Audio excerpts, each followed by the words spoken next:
Do you know if we've got anyone in the YouTube live stream yet? All right, 3 people. Well, we'll take it. I'll give it another minute and then we'll get started.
Okay, so hi everyone, my name is Louise Capener and I'm part of the Computational Social Science training team at the UK Data Service.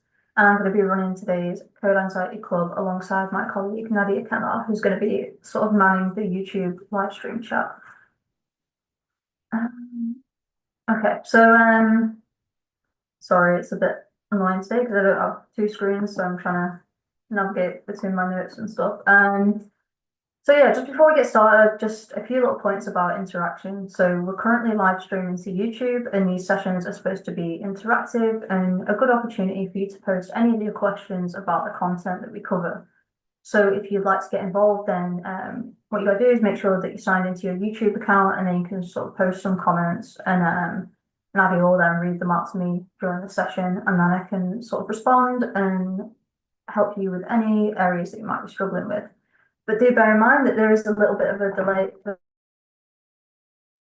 seconds or something. So, if you think, oh, well, I've asked a question and I haven't got around to it yet, don't worry, I probably will, but in about 30 seconds. I'm just wondering why my camera's gone off.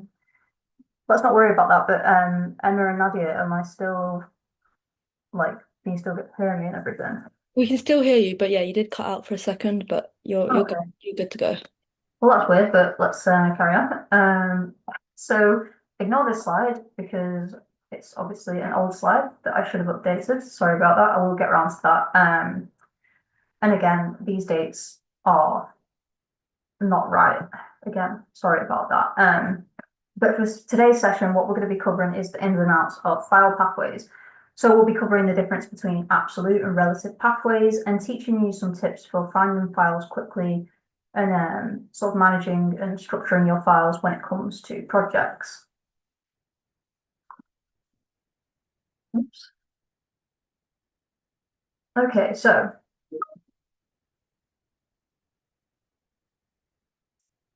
let's quickly recap what we covered in the previous session. So what we've looked at so far is navigating directories, so using basic commands like cd, which is consistent across Windows and Mac, and that changes your directory. And commands like ls. So what ls does is it's going to print out all the contents of your directory, and the equivalent command in Windows is dir. Sorry, I'm just going to mute this because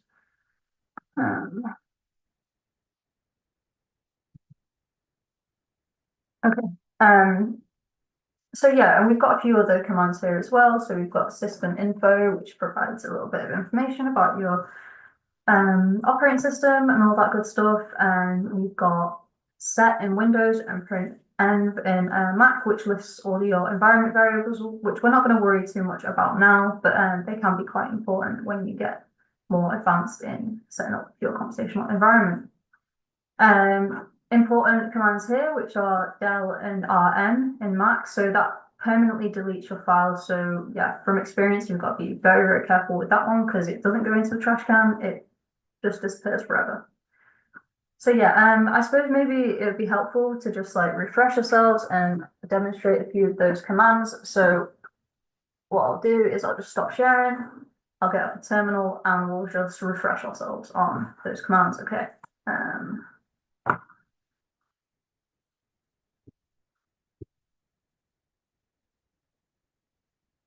Sorry, like I said, I'm only on one screen today, so it's a bit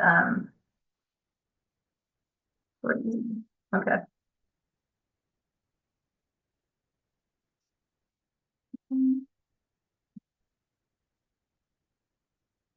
Share again. Show the desktop. Okay, so you should see my very messy, chaotic desktop here. And what I'm going to do is I'm just going to zoom in a bit more. I want to demo some of those commands that we talked about. So what have we got? So first, important thing to note here, you'll see this little tilde symbol, so that this is exclusive to Mac, but that just symbolizes that you're in the root directory. I think on Windows, I think the root directory is maybe it's sort of denoted by the C hard drive. I could be wrong on that, but I don't think I am. But if anyone is a Windows user and wants to correct me, let me know. So first command we can use is ls. So you can see it prints off all of my folders and my files, and this is an example of how not to do things because it's very, very sort of cluttered. Like, you know, we've got some untitled files here. We've got some attempt at organizing our folders here, but you know, that's just the way things go, I suppose. So what we can do here is we can navigate to a different directory. So remember, we've got that cd command. So let's, for instance, go to my documents folder. So you'll see that the little tilde there has changed and it's now telling you the new address that you're at, which is within the documents folder. So we can do ls again, and that's going to show us everything that's in there. So again, you can see very messy, unorganized stuff going on here. Some attempts at folders, but not really that well organized. What we can do if we want to navigate back a directory is we can use that cd command again and follow it by a couple of full stops, and you can see we've navigated up a directory. So we can use this / to go into one of those folders within the documents folder. So let's go into, I don't know, code and stuff, because that sounds relevant, right? And you can see again that address has changed to code and stuff. If we want to go all the way back to the root directory without, you know, doing the whole let's go up one step and then up again, we can just do cd followed by that tilde there, and that gets you right back. So those are probably the most important basic commands to remember. I know that we've got like a few others there, like system info and you know, print env to sort of list your environment variables, but like I said, that's not really important for what we're doing right now, which is just sort of getting to grips with the basics. Okay. And what we're going to learn about now is common file management commands. So we're going to get a bit more in depth about navigating through our directories and managing our files. So we're going to switch back over to PowerPoint.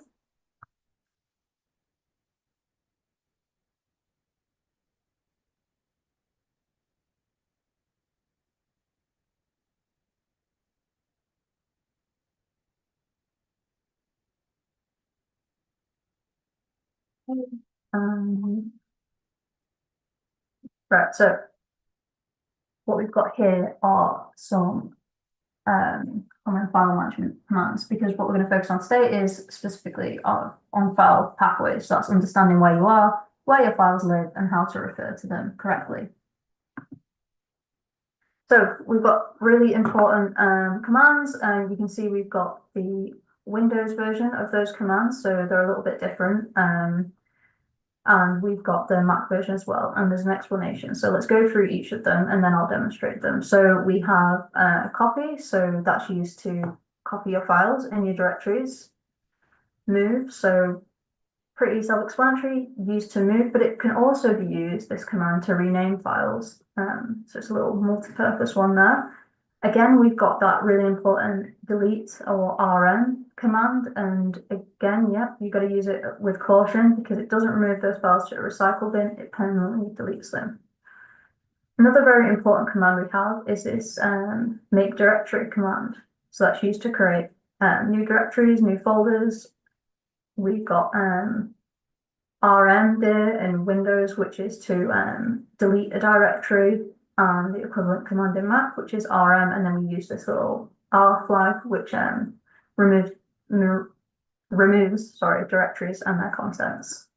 And finally, we've got a very important command to create a new empty file. So to do that in Windows, you'd use echo, and to do that in Mac, you'd use touch. So I'm demonstrating on a Mac today. So bear in mind, you know, if you're following along in Windows, remember to use that equivalent command. And I'll try and shout out those equivalent commands while I'm going through them now. So again, I'm going to very elegantly switch my screen to a terminal, and let's go through some of these commands on my very messy files. Okay.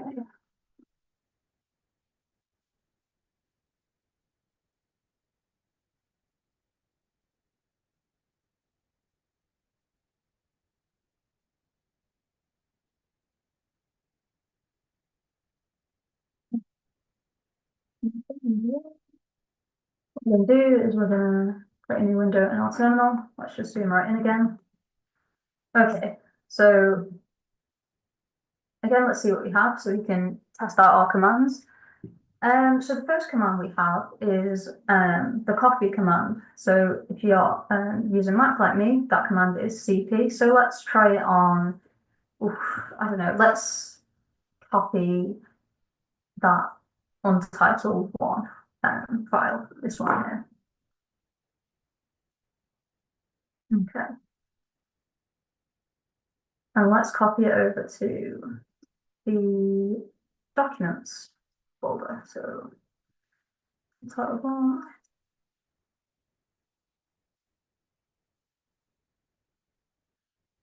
Into slash. Let's try that. Okay, so now let's navigate into that documents folder, list our contents, and sure enough, we've got that file now existing in our documents folder. So that's how we basically copy a file. So what else do we have? So we have the move command as well. So sorry, that's my barging in. Okay, yeah, so we've got the move command. So this time we're not going to copy it, we just want to move it somewhere. So Nadia, I don't suppose, do you know the shortcut to like clear your terminal to kind of like wipe these? Can't remember what it is. Is it just clear? Oh, awesome. Okay. So yeah, let's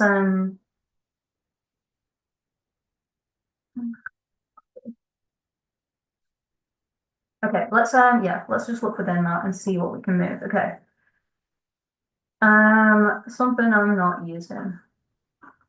This looks like I don't even know what this refers to. So let's move this new name Python notebook file. What we're going to do is we'll move it to our root folder. So remember, our root folder is the one that's symbolized by this little tilde here. Okay, so to do this, let's use that command. It's mv. So if you're in Windows, it's going to be just move. And let's follow that with the name of the file. So that's new name, .ipynb, and let's move it to, I wonder if we can just do it with the tilde. Okay, so to check that it's moved, let's print the contents of document again. And if it's all done correctly, we shouldn't see a new name there anymore. And sure enough, a new name has gone. So let's navigate now to our root directory. Let's list the contents, and we should see, where is she? Am I just not seeing it, or?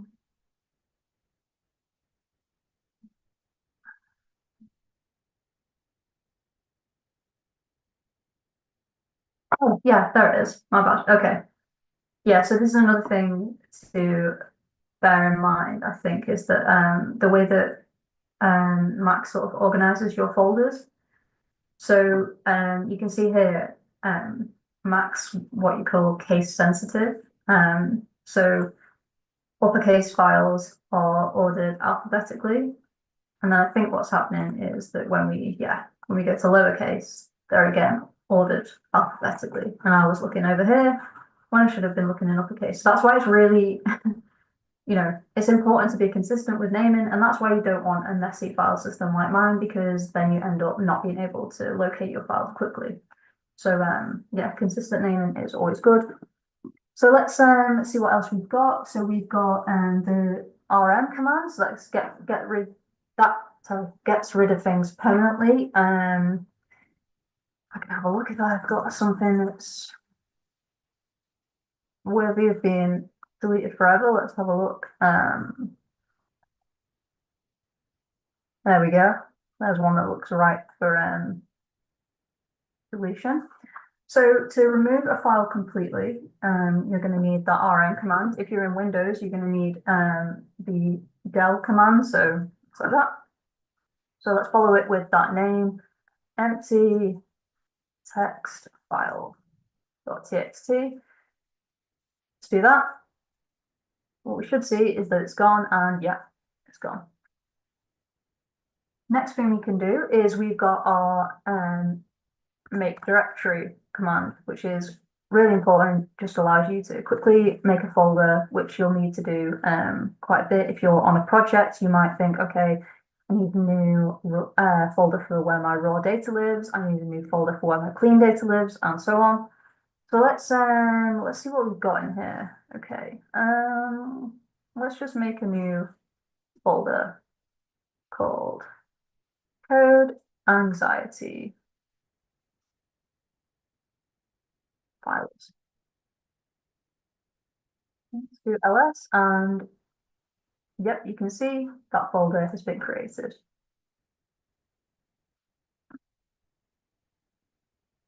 What we can also do as well is we've got this RM, which, as we said, can be used to remove files. But if you use this little R flag here, you can use it on directories too. If you're on Windows, the equivalent command is going to be rmdir, which is pretty simple because you've got mkdir and then rmdir. Kind of like that. I think Max isn't as good or as memorable. So what we'll do is we'll just delete that directory that we just created there. So we've got code anxiety files here. Let's just get rid of that. So code anxiety files. Let's check our directory contents again, and sure enough, we've removed that directory. Finally, the last one that I want to demonstrate to you is, let's just go back to our root directory, is this touch command or echo if you're a Windows user. What this can do is it can just create a new empty file, which is, again, it's useful if you're doing a coding project because you might need to create an empty README file or a text file that's going to hold some important information. So what I'm going to do is I'm going to navigate to my desktop folder. So all the contents that are in my desktop folder are all displayed, as you can see, on my desktop. And again, pretty messy. So what we're going to do is we're going to create an empty text file on the desktop. So let's just call it empty text file.txt. Now, if we do ls, we can see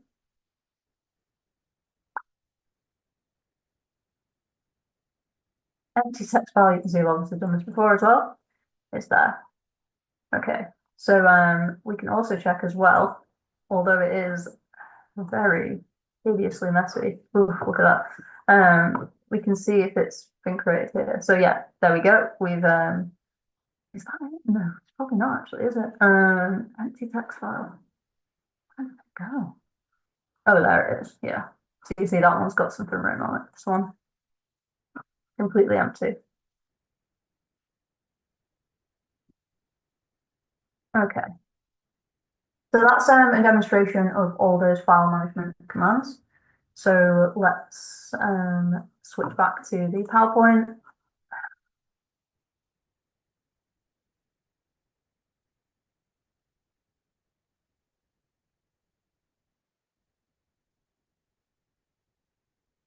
Sorry,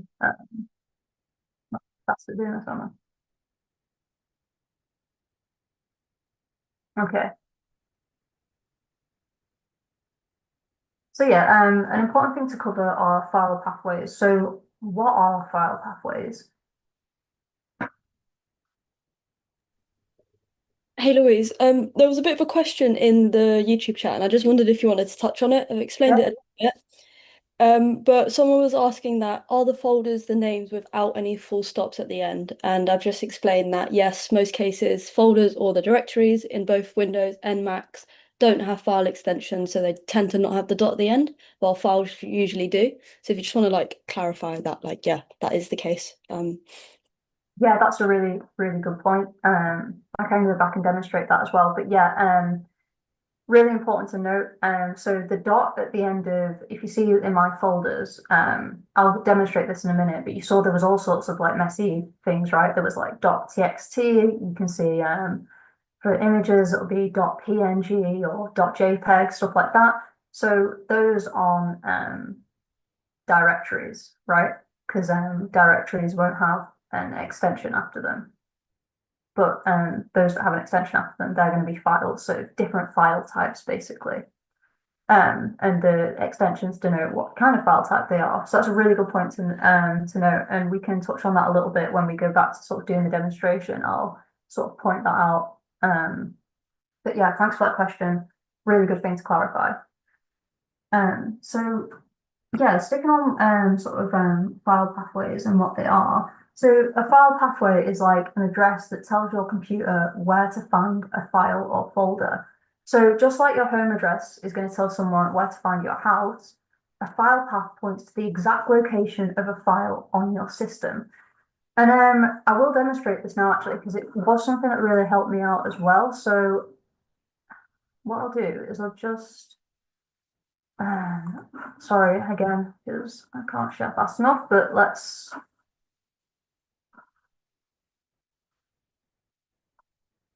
So,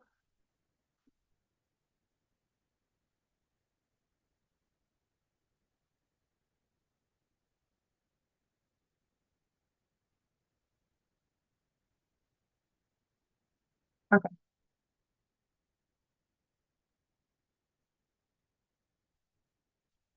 Um, okay, so to sort of get to grips with file pathways, a really good way to find out any file pathway as well, not using the sort of command line, but if you just want to know a file on your system or a folder, what is the file pathway for that? What you can do is if you're on Mac, is you can right click it, and if you go to get info, what it's going to do is it's going to tell you exactly where that file lives. And what you can do is you can actually copy and paste this here. So you copy his path name, and then if you need to use it in any sort of command line code, sort of like commands. So say you want to like move this file, you can just then Control and V, and it'll tell you exactly where that file lives. So it's saying, yep, that screenshot lives on your desktop. So that's a really good way to sort of like get to grips with what it is. So it's just every single file on your system, every folder has this unique address on it. So for instance, the folders in this on the desktop, they're going to be the same as that screenshot, right? So you go and get info and you can see, yep, so it's living on my iCloud drive and it's on desktop. So just all it is the address. Think of it like your house. Your house has a specific address, street name, number, all of that good stuff. Every single file and sort of folder in your system has one too. Okay. Hey Louise, got another question in the chat for you. Yeah. We've got a question saying that if the file path is too long, is there another way to see it in Mac, as Mac tends to cut it short and only shows the end? A really good question.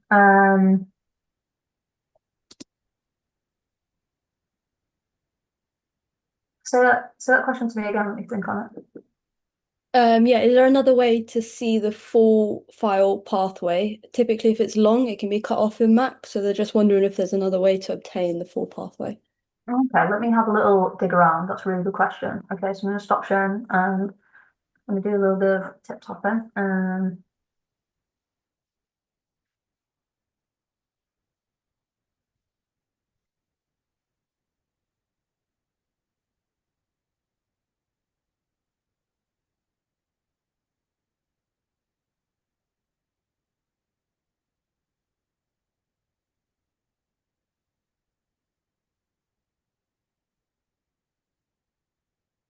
Right, have a look.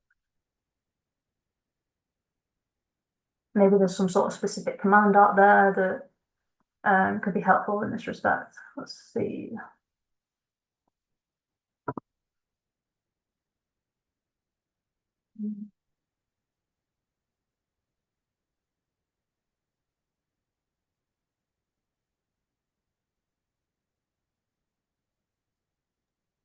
I'm not sure of a command that you can use, but I am familiar that you can just simply like drag and drop the folder into your terminal, and that should paste the full path automatically. But in terms of a command, I'm not too familiar.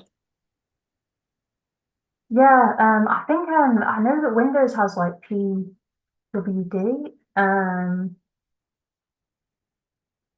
I wonder if there's. I'm just on a sort of Stack Overflow now, having a little look.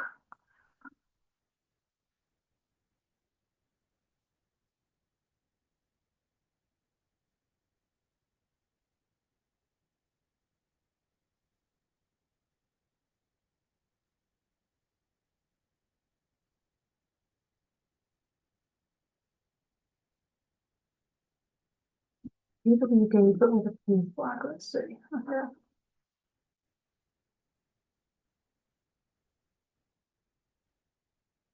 Okay, so a specific file or folder. If real path isn't found. Okay. So apparently there's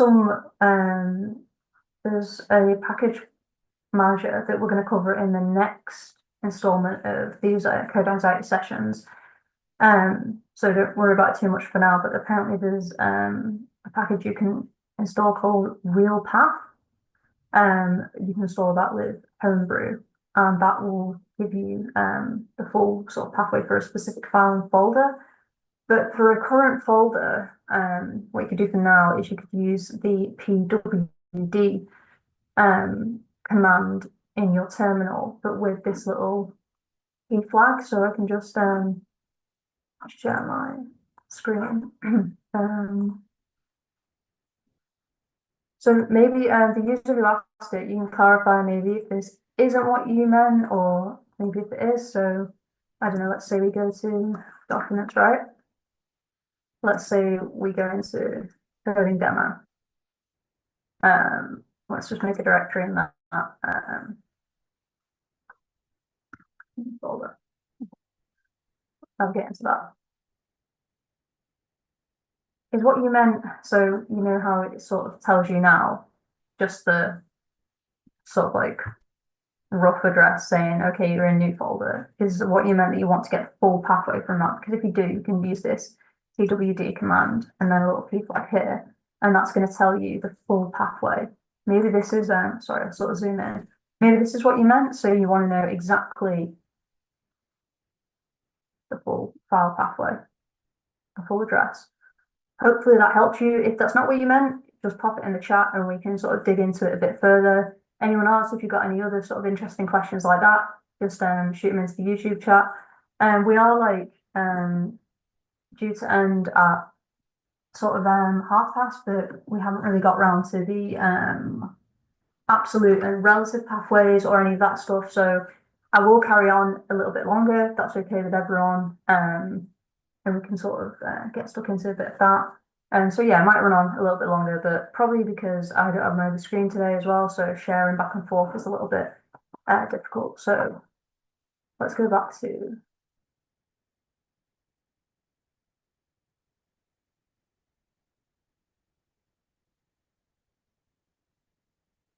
All right, so like we've said, paths are going to be critical for tasks like running a script, opening a file, or even linking files together in a project. So if the file path is wrong, your computer won't know where to look. So it's like, giving someone the wrong house number or, just a general area that I'm in, I don't know, London, but not specifying whereabouts in London. So you need to be very, very specific for a computer because it does not work on generalities. So there are two main types of file paths that we're going to touch on. So those are absolute paths and relative paths. So we have touched on this a little bit already, actually. So the person who sort of said that, Mac doesn't give the full pathway. Yeah.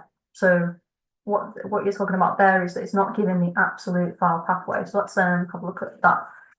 So let's start with absolute paths. So an absolute path provides that full address of a file starting from the root directory. So when we used that pwd command before, right? It gave us this full sort of address for our file. That's an absolute pathway. So it doesn't matter.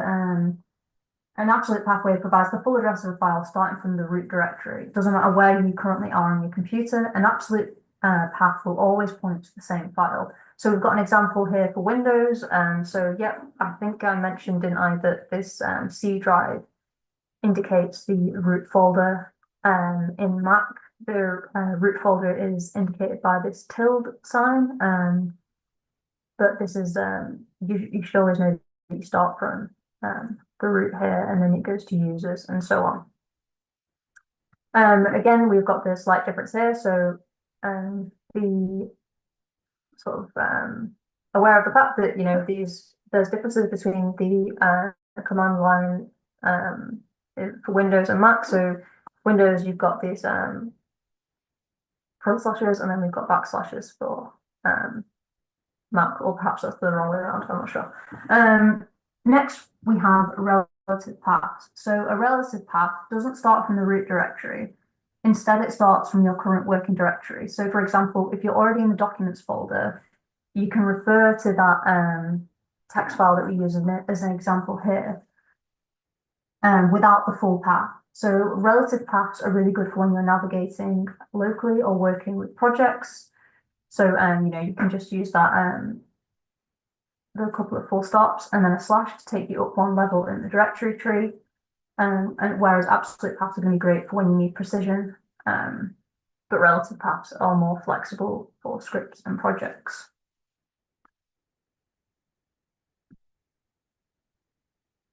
So now that we know how paths work, let's look at how you can find files quickly using commands. So again, we've got the equivalent commands in Windows and Mac, and I'll demonstrate these in a minute. So in Windows, you can use the dir and then /s command to search for files in subdirectories. So for example, if you used dir/s followed by an asterisk and then the text file extension, that's going to search for all text files in the current directory and its subdirectories. Another really helpful command on Windows is the where command, which locates executable files. For instance, if you typed in your PowerShell where Python, it's going to tell you exactly where Python is installed. On Mac and Linux, you can use the find command to search for files by name, size, or other properties. For example, if you did find followed by a full stop and then the name flag followed by file.txt, that's going to search for a file with that exact name in the current directory and its subdirectories. You can also use locate for a faster search, but you need to be aware that you have to update the database first using updated B. But let's not worry about that too much for now. There are a few examples as well of these wildcards that you can use. So wildcards are symbols like the asterisk and the question mark, which can make searches more flexible. So for example, you could use dir with the asterisk and then the text file extension to find all text files. You could use find if you're in Windows with the full stop and that name flag, and then you could do something like report underscore question mark .csv, which is going to match files which are named, you know, report underscore one .csv, report underscore two, because that question mark stands in for basically anything, any character that's going to match that pattern.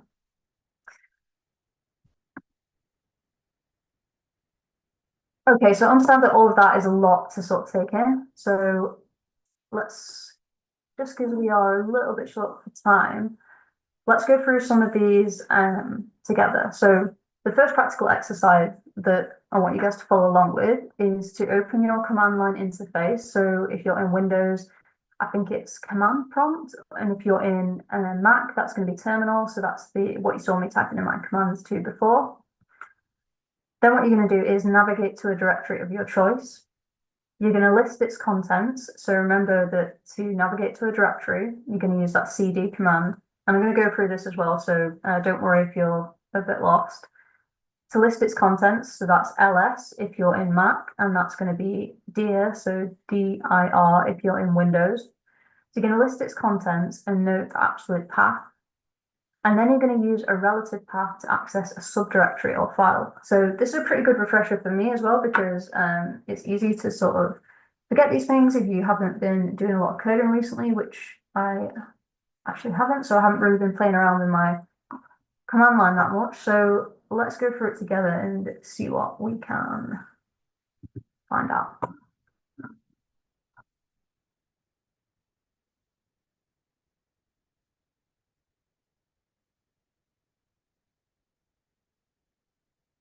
So let's just clear this. Let's go back to our root folder actually. Okay, so let's see the practical exercise. So open your command line interface. We've done that. Navigate to a directory of your choice. So I'm going to navigate to my desktop. Okay. And I'm going to list its contents.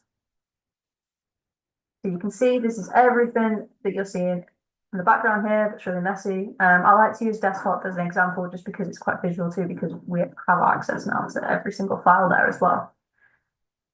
Okay. And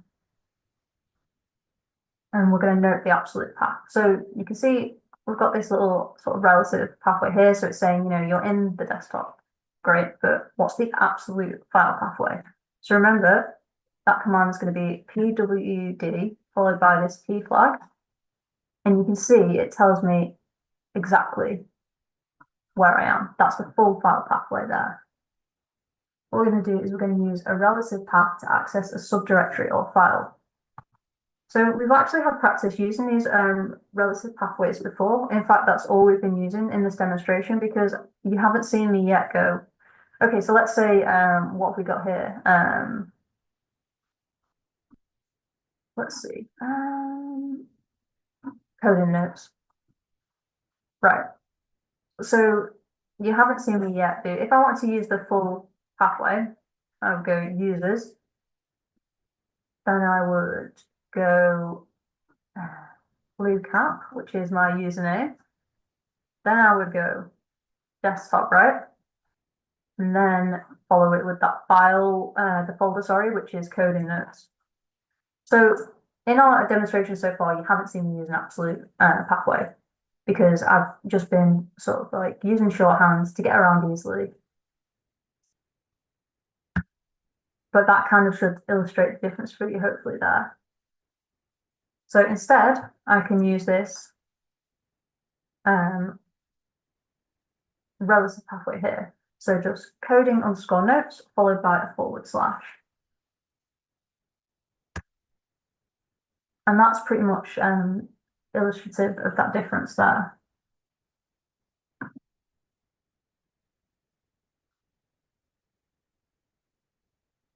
Okay, so let's see maybe what we have the next exercise. I'm not going to switch back just because I am conscious of time. And if anyone did have problems with that demonstration or they're a bit confused still, just pop a comment in the chat and we can go through it again, or I can try and break things down a bit more if you're still a bit confused, as I know we've gone through things quite fast. What we're going to do is in the second practical exercise is you're going to use the dir command if you're in Windows, or the find command in Mac to locate a file in a folder. Okay, so let's have a look at that. I wonder what we've got in here. Package manager, repo protocol. Okay, so there's a few, you can see here, file extensions, again, noted by this dot, followed by the specific file extension. So this just tells you here that we've got some Word documents.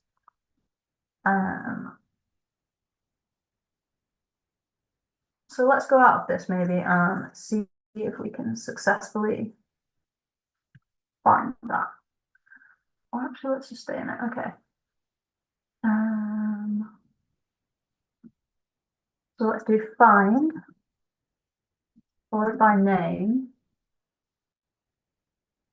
And then we need to put the name of that file within these quotation marks. So let's see if we can, we know it's there, so it should be able to find it.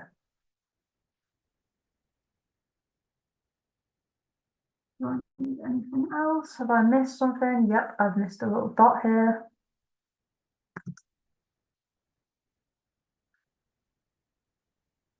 Hopefully this works. Let's have a look.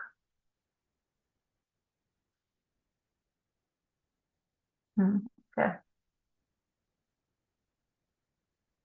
Did that work? Which is strange, even though it says it's there.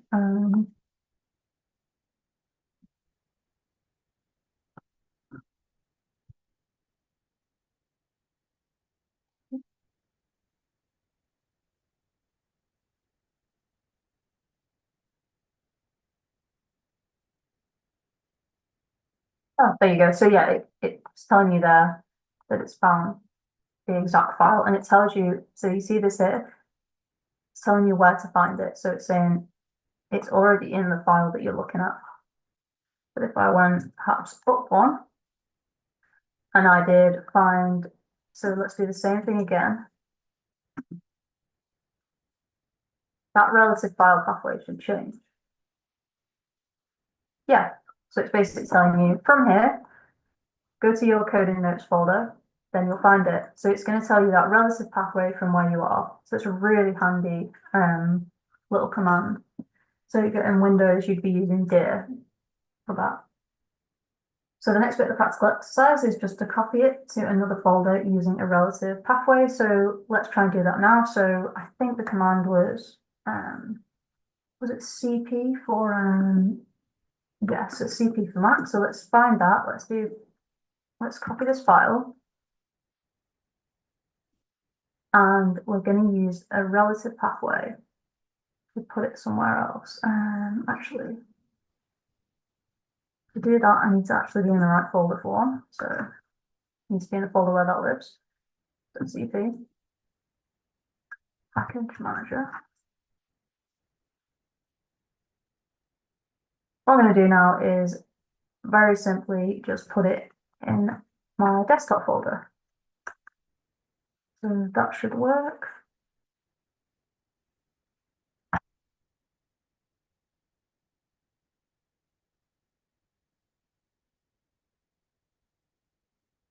You should have a package manager somewhere. It's a problem with a messy folder system.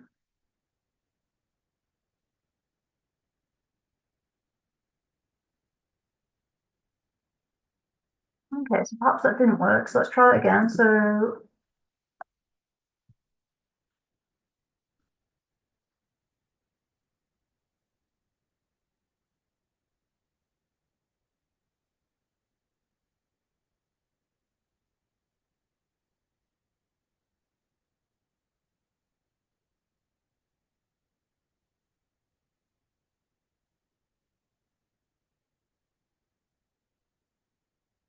okay, that's very strange. I'm not sure why that's not working. Perhaps I'm getting the file pathway wrong.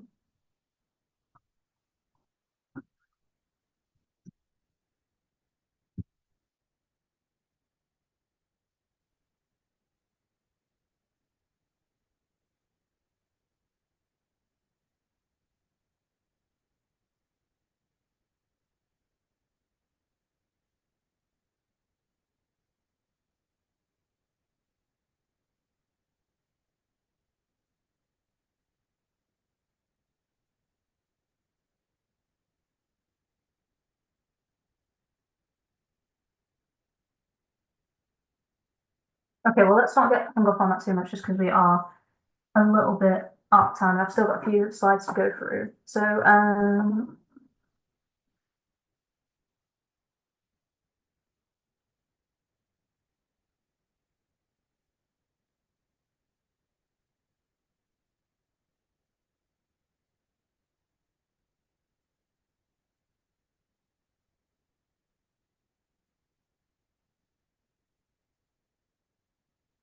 so yeah, sort of the final thing that I do want to talk about, is best practices for file structures. So yeah, let's talk about keeping your files organized. A well-structured project is going to save time, it's going to reduce stress. So here are some tips. So the first one is that you can use consistent naming conventions. So avoid spaces in file names. Instead, think about using underscores or camel case. So that's demonstrated here. So you can see we start with lowercase here, and then when it comes to a new word, we've got uppercase. Another good thing is to group files by functionality. So for example, if you're working on a project, you'd want to place your raw data files in a data folder, and you'd want to put your scripts in a folder titled scripts, and you'd want to save your code outputs in a similarly titled outputs folder. Yeah, and obviously you can see some of the advantages of keeping things organized because that's probably a lesson for me. You can see I am a little bit in need of a cleanup of my files, and it can just make things so much harder to locate. So take it from me, definitely good to start out on the right foot when it comes to file structures. And tips for efficient file management. So before we wrap up, here's a few tips to sort of manage your files efficiently.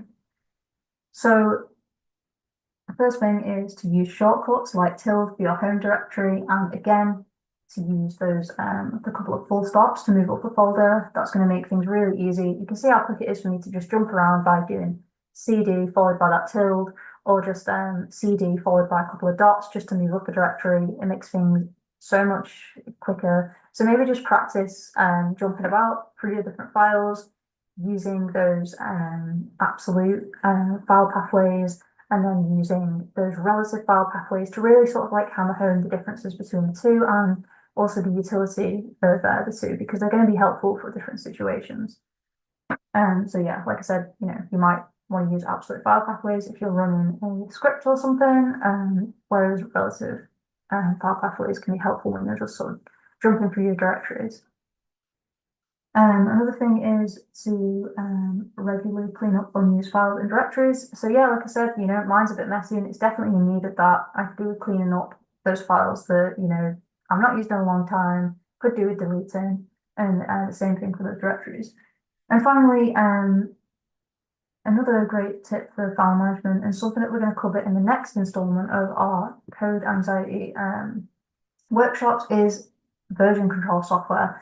So that's tools like Git, and they're used to track changes in your code and your projects, and it's great because you can use it to collaborate with others as well. So that's all sort of to come.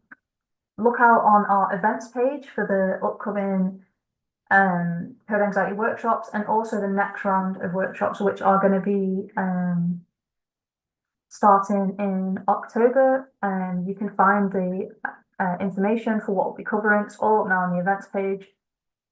And yeah, thanks for joining. I don't know if there's any more questions in the chat or anything to cover before we end. No further questions in the chat. All right. In that case, brilliant. Then we'll stop sharing and end the live stream there. And thanks everyone to joining.